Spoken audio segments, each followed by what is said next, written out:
Assalamualaikum warahmatullahi wabarakatuh. Salam sehat dan penuh semangat untuk Bapak Ibu semua. Pagi hari, banyak dari kita memulai dengan hal yang tampak sederhana, secangkir teh hangat dan sebutir telur rebus. Rasanya gurih, tidak terlalu berat, dan mudah disiapkan. Tapi tahukah Bapak dan Ibu, bahwa di balik kesederhanaannya, telur rebus menyimpan dua wajah yang sangat berbeda. Ia bisa menjadi penjaga kekuatan tubuh, pelindung daya ingat, bahkan penyelamat kesehatan mata di usia senja. Tapi di sisi lain, jika dikonsumsi dengan cara yang salah atau dalam jumlah berlebihan, telur rebus juga bisa membawa risiko yang tidak disangka, dari gangguan pencernaan, masalah ginjal, hingga penumpukan kolesterol yang diam-diam merusak pembuluh darah. Saya sering mendengar keluhan seperti ini di ruang praktik. "Dok, saya ingin makan sehat, tapi makin bingung. Katanya telur baik untuk otak, tapi juga bisa bikin kolesterol naik. Jadi sebaiknya bagaimana?" Pertanyaan ini sangat wajar, apalagi bagi Bapak dan Ibu yang sudah berusia di atas 60 tahun. Di masa ini, tubuh mengalami banyak perubahan, dan cara makan yang dulu terasa biasa saja, sekarang bisa membawa dampak besar, baik atau buruk, tergantung bagaimana kita memahaminya. Perkenalkan, saya Dr. Rahmat Widodo. Selama lebih dari 30 tahun saya mendampingi para lansia Indonesia menjaga kualitas hidup mereka dengan pendekatan yang tidak hanya medis, tapi juga manusiawi, sesuai kebiasaan dan kebutuhan Bapak Ibu sehari-hari. Hari ini saya ingin mengajak Bapak dan Ibu melihat lebih dekat. Apa saja manfaat tersembunyi dari telur rebus yang mungkin belum pernah Anda dengar, dan di sisi lain, apa saja bahaya nyata yang perlu dihindari. Tapi sebelum kita mulai, saya ingin bertanya, apakah Bapak Ibu masih rutin mengonsumsi telur rebus setiap minggu? Kalau iya, berapa kali? Dan apakah pernah merasa ragu-ragu karena takut efek sampingnya? Silakan tuliskan pengalaman atau pertanyaannya di kolom komentar. Saya akan membaca dan menjawab satu persatu. Karena dari pengalaman Bapak Ibu, kita bisa belajar bersama untuk hidup lebih sehat di usia lanjut. Sebelum kita masuk lebih jauh, saya ingin menyapa Bapak dan Ibu yang sedang menonton video ini dari berbagai penjuru Indonesia. Apakah Bapak Ibu sedang di rumah sendiri, bersama pasangan, atau sedang menemani cucu bermain? Dari kota mana Bapak dan Ibu bergabung hari ini? Silakan tuliskan di kolom komentar. Saya ingin tahu, dan tim kami akan berusaha membalas satu persatu. Bagi saya, membangun kesehatan di usia lanjut bukan hanya soal obat dan makanan, tapi juga soal kebersamaan dan saling dukung. Komunitas lansia yang saling berbagi cerita adalah kekuatan besar. Jadi, jangan sungkan untuk menuliskan pertanyaan, pengalaman, atau kebiasaan makan sehari-hari di rumah. Siapa tahu, jawaban untuk kesehatan Bapak Ibu hari ini justru datang dari pengalaman orang lain yang pernah mengalami hal serupa. Salah satu hal pertama yang sering berubah saat kita memasuki usia di atas 60 tahun adalah kekuatan tubuh. Banyak pasien lansia datang dan berkata, "Dok, saya dulu kuat angkat galon, sekarang berdiri lama saja sudah gemetaran." Atau, "Dulu bisa jalan pagi 30 menit, sekarang baru 5 menit saja lutut mulai ngilu." Kasus seperti ini pernah saya temui pada Pak Salim, usia 67 tahun, tinggal di Bekasi. Beliau pensiunan guru, dulunya aktif, tapi setelah pensiun mulai jarang bergerak. Tubuhnya makin lama makin lemah, kaki sering kesemutan, bahkan pernah jatuh di kamar mandi karena tidak sanggup berdiri terlalu lama. Waktu datang ke praktik saya, Pak Salim bertanya, "Apa saya harus minum obat terus supaya kuat lagi?" Saya jawab, "Tidak selalu. Terkadang kuncinya justru ada pada piring makan." Salah satu penyebab utama tubuh menjadi lemah di usia lanjut adalah sarkopenia, yaitu penurunan massa otot yang terjadi secara alami. Dan salah satu makanan sederhana yang dapat membantu memperlambat proses ini adalah telur rebus. Mengapa? Karena telur rebus mengandung protein lengkap, artinya mengandung semua jenis asam amino esensial yang dibutuhkan tubuh untuk membentuk kembali otot yang rusak atau menyusut. Satu butir telur ukuran sedang mengandung sekitar 6-7 gram protein, cukup untuk membantu membangun kembali otot jika dikonsumsi secara rutin. Bukan hanya itu, telur rebus juga tidak mengandung lemak jenuh tambahan seperti telur goreng, sehingga lebih aman untuk lansia yang memiliki risiko gangguan metabolisme. Sebuah penelitian yang dipublikasikan di Journal of Nutrition in Elderly menunjukkan bahwa lansia yang mengonsumsi 3 butir telur rebus per minggu disertai dengan aktivitas fisik ringan seperti senam atau jalan kaki pagi mengalami peningkatan massa otot hingga 15% dalam waktu 12 minggu. Dan perubahan inilah yang juga dirasakan oleh Pak Salim. Setelah kami ubah pola makannya dan beliau mulai rutin senam ringan 3 kali seminggu, dalam waktu 2 bulan, staminanya jauh membaik. Tidak hanya bisa berjalan lebih jauh, wajahnya pun tampak lebih segar dan percaya diri. Jadi jika Bapak dan Ibu merasa tubuh mulai lemah, cepat lelah, atau sulit bangkit dari duduk, cobalah periksa kembali apakah asupan proteinnya sudah cukup. Dan mulailah dari yang sederhana, sebutir telur rebus 3 kali seminggu. Pernahkah Bapak dan Ibu mengalami hal seperti ini? Sedang berbicara, tiba-tiba lupa nama seseorang yang sangat dekat, padahal wajahnya sangat familiar, atau sedang mencari kacamata, padahal ternyata digantung di leher. Kejadian kecil, tapi cukup mengganggu, dan makin sering terjadi seiring bertambahnya usia. Bagi banyak lansia, ini bukan sekadar soal lupa biasa. Ini soal rasa khawatir. Apakah saya mulai pikun? Apakah ini tanda-tanda Alzheimer? Pertanyaan itu juga muncul dari seorang pasien saya, Pak Rukman, usia 72 tahun dari Yogyakarta. Beliau bercerita bahwa akhir-akhir ini sering lupa meletakkan dompet, lupa janji, bahkan sempat salah panggil nama cucu. Setelah melakukan pemeriksaan dan melihat riwayat makannya, saya menyarankan satu perubahan kecil, tambahkan telur rebus secara rutin dalam sarapan. Mengapa?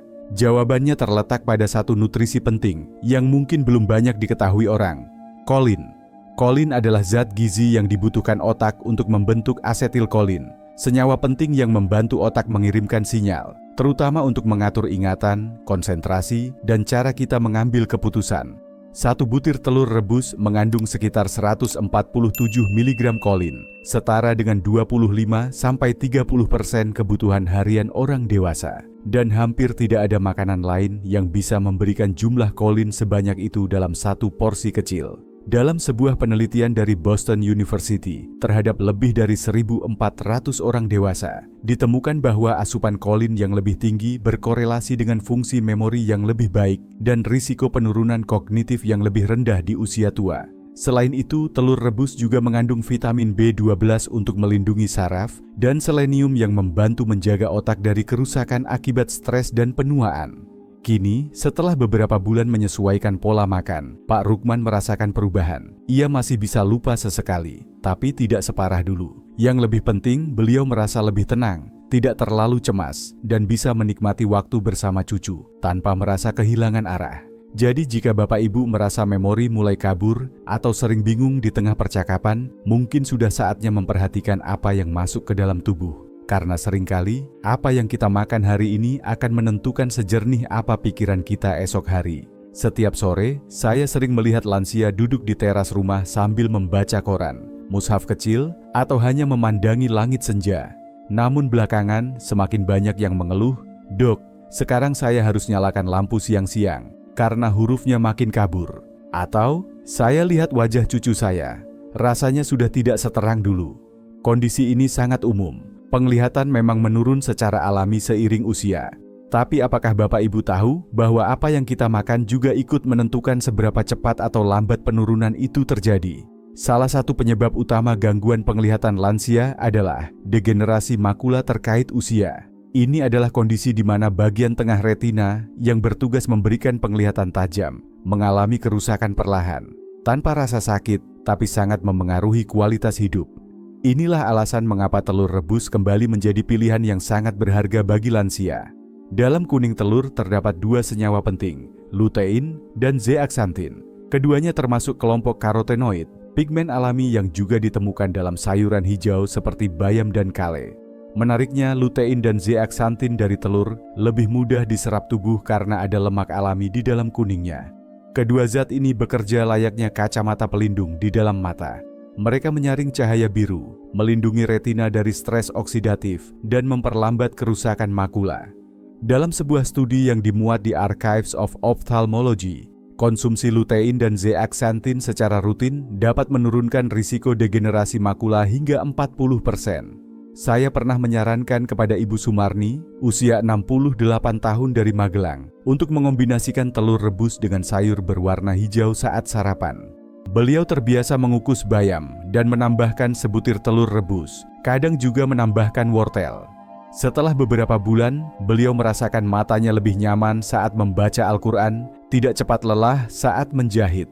Selain lutein dan zeaxanthin, telur juga mengandung vitamin A, zat penting untuk mencegah rabun senja dan menjaga kelembapan mata. Jadi, jika Bapak Ibu mulai merasa pandangan mulai kabur, warna tampak pudar, atau butuh cahaya terang untuk membaca, jangan buru-buru menyalahkan usia.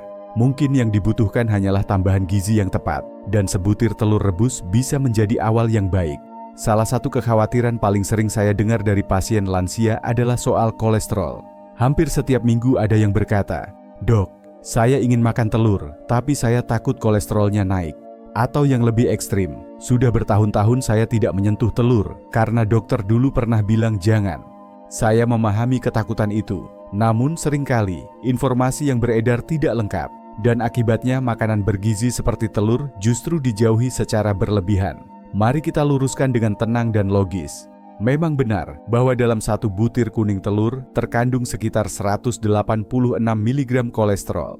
Tapi yang perlu dipahami adalah, kolesterol dari makanan tidak langsung berarti kolesterol dalam darah naik drastis. Mengapa? Karena tubuh manusia sebenarnya sudah memproduksi kolesterol sendiri, terutama di hati. Ketika kita mengonsumsi kolesterol dari luar, tubuh secara alami akan menyesuaikan produksinya agar tetap seimbang.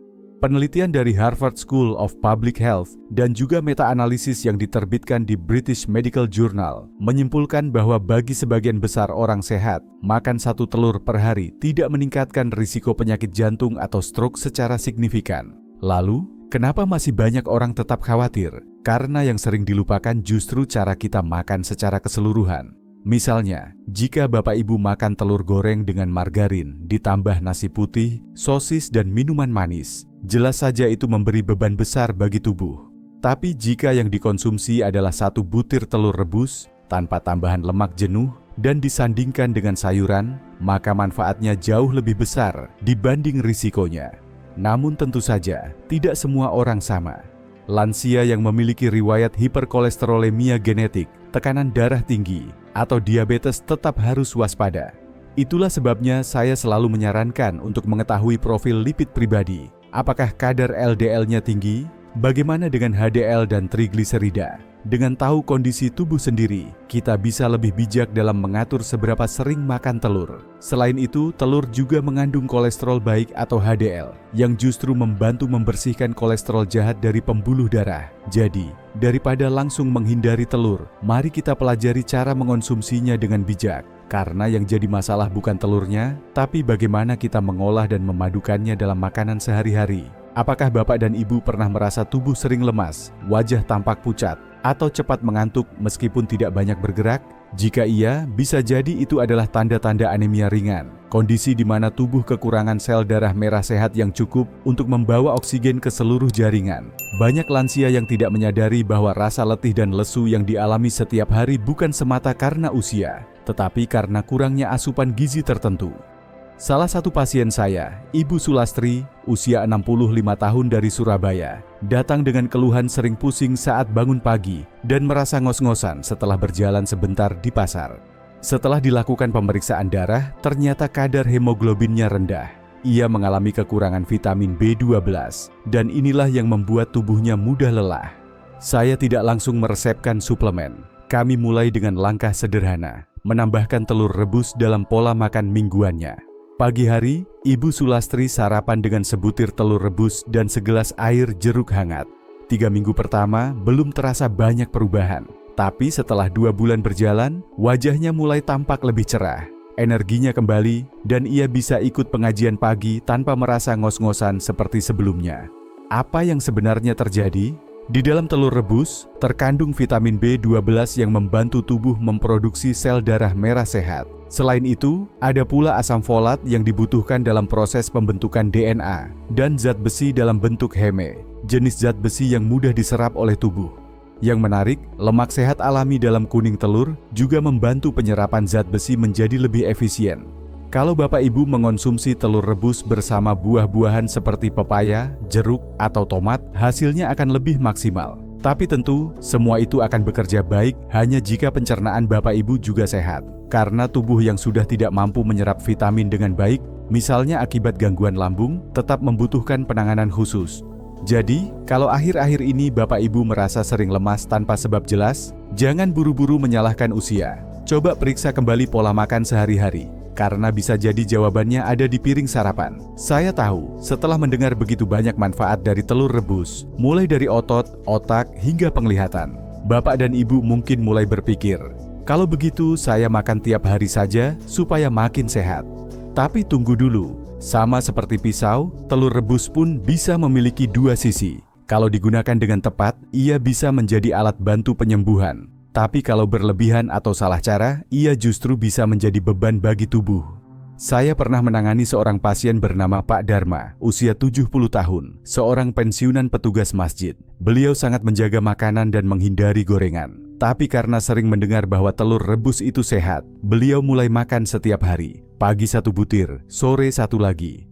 Dalam sebulan, tubuhnya mulai terasa lelah, nafasnya pendek, dan hasil tes menunjukkan peningkatan kadar ureum dan kreatinin.